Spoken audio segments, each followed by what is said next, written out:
নমস্কার বন্ধুরা, মায়ের হেসেলে রকমারি রান্নায় আপনাদের সকলকে স্বাগত জানাই।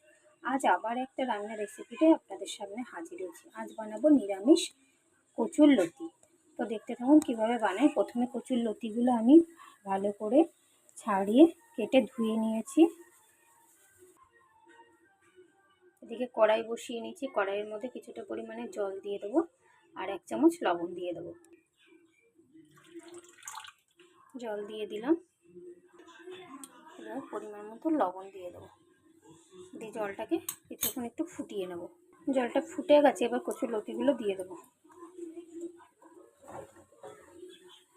নাড়াচাড়া করে এবার এটাকে ঢাকা দিয়ে দেবো। সিদ্ধ হয়ে গেছে, এবার আমি নামিয়ে নেব। এদিকে কড়াই বসিয়ে দিয়েছি, কড়াইটা গরম হয়ে গেছে। এবার আমি কড়াইয়ের মধ্যে সর্ষের তেল দিয়ে দেবো।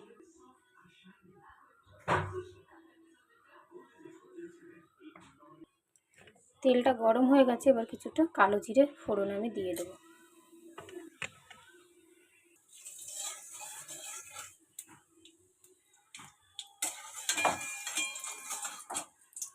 এবার আমি কচুর লতিটা দিয়ে দেবো। কচুর লতিটা দিয়ে একটু ভাজা ভাজা করে নেব। পরিমাণ মতো হলুদ গুঁড়ো দিয়ে দেবো। এটাতে হলুদ বেশি দেবো না, হলুদ গুঁড়ো দিয়ে দিচ্ছি। এবার এটাকে ভালো করে একটু কচুর লতিগুলোকে নাড়াচাড়া করে আর একটু ভেজে নেব।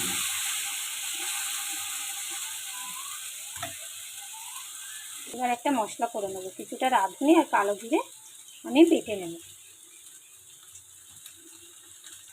তার আগে কিছুটা পরিমাণ মতো কাঁচা লঙ্কা নিয়ে নিয়েছি। এইটা ভালো করে শিলপাটায় বেটে নিয়ে কচুর লতিতে দিয়ে দেব। কাঁচা লঙ্কাটা বেটে নিয়েছি, এবার এটাকে কাঁচা লঙ্কাটা দিয়ে ভালো করে কষিয়ে নেব।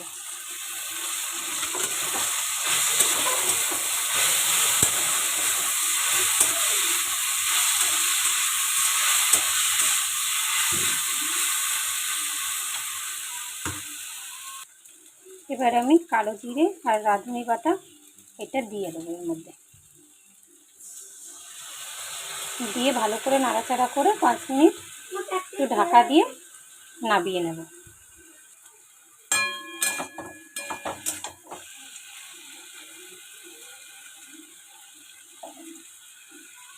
বেশি ঝোলও করবো না আর একদম শুকাবো না, একটু গামাখা গামাখা করে নামিয়ে নেব।